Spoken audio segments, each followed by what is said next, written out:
I was in a bus crash with 5 other passengers. After the crash, there were 6. All it took was a patch of black ice to send our Blue Star bus careening into a tree.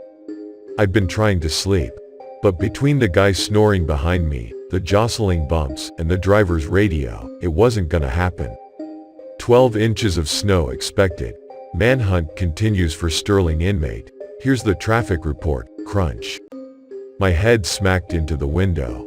Then everything went black. When I opened my eyes, I was aware of only 2 things: the throbbing in my head and the cold. My entire body was freezing, like I'd fallen asleep outside. Where am I? Oh, no. I pushed myself up. Oh, you're awake, thank God. Harry rushed to my side, wrapping his arms around me. Are you okay? How's your head? It hurts, I groaned. Is everyone okay?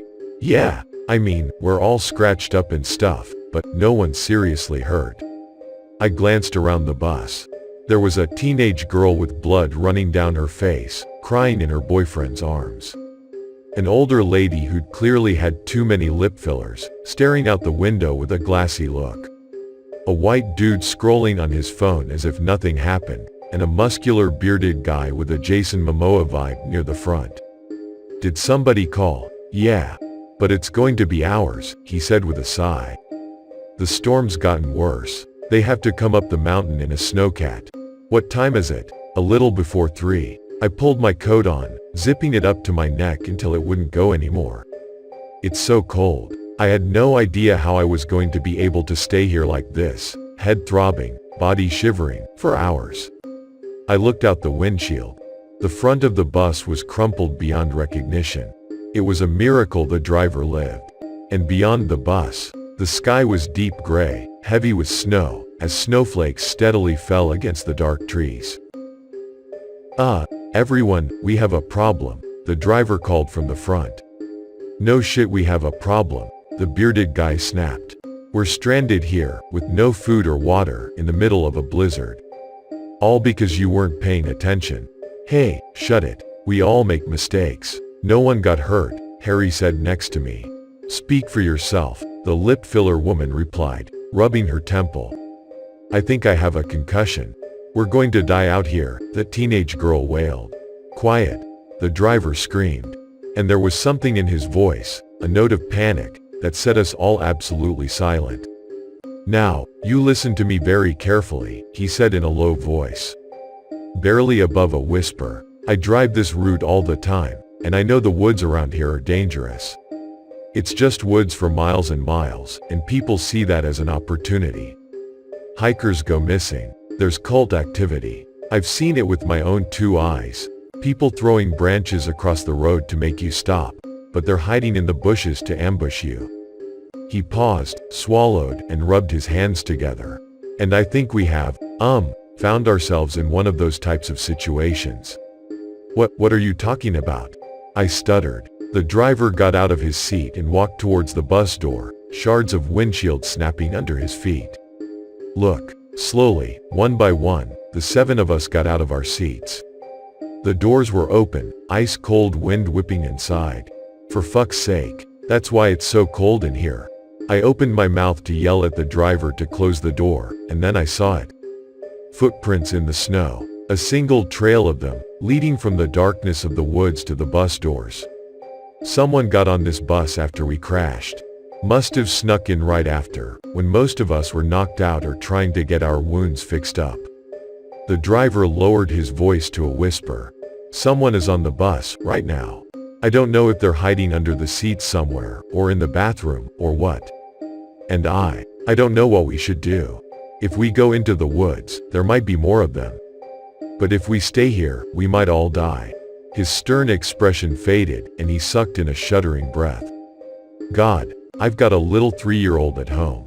I can't. He leaned against the crushed steering wheel, head in his hands. The 7 of us looked at each other. I squeezed Harry's hand, my heart pounding in my chest. They probably just won our money. We'll hand over our wallets, and then the police will be here.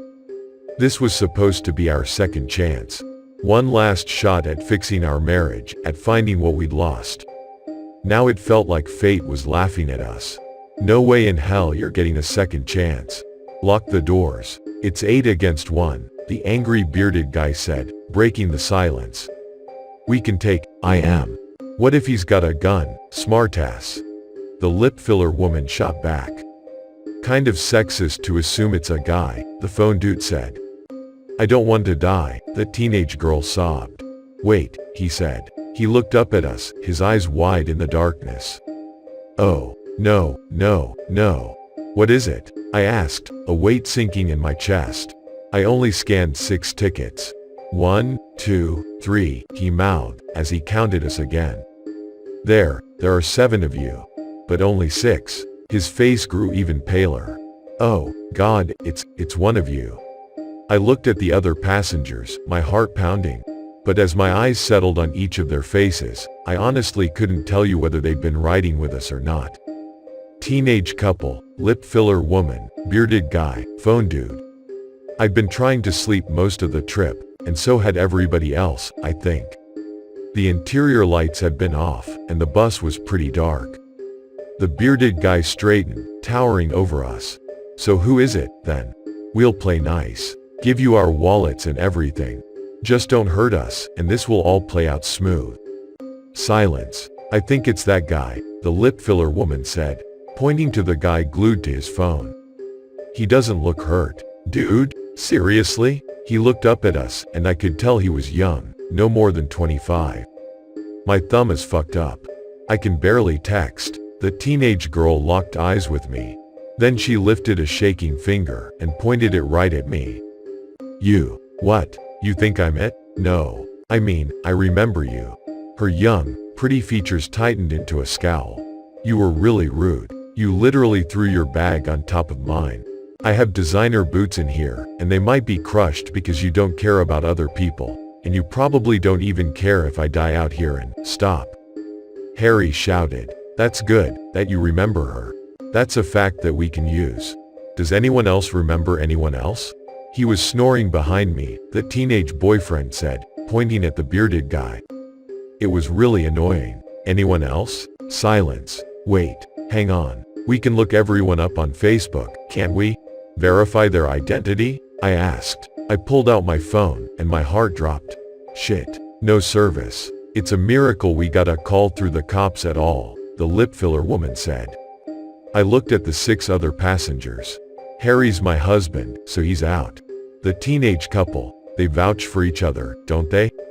Assuming the person isn't some memory-altering demon out of a horror movie. That left phone dude, bearded guy, and lip filler woman.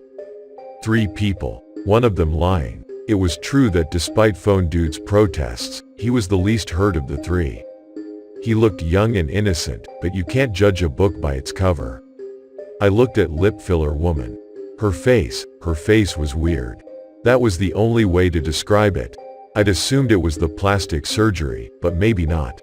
There was something off about her whole eye area. And her face remained mostly expressionless this entire time. Was it lots of Botox? Or, could she be wearing a mask? I stared at her neck, looking for a seam.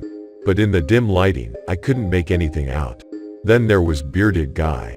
He was intimidating, and he seemed like a ball of angry energy, ready to explode at any time. The blood on his sleeve didn't mean anything, there was blood everywhere. He could have just wiped some on to make it look good. He seemed like the obvious choice, but then again, the teenager vouched for him. Maybe we should just go into the woods, I whispered to Harry. Get away from everyone. You heard the driver. He said there might be more of them out there. But staying in here, it's 7 against 1.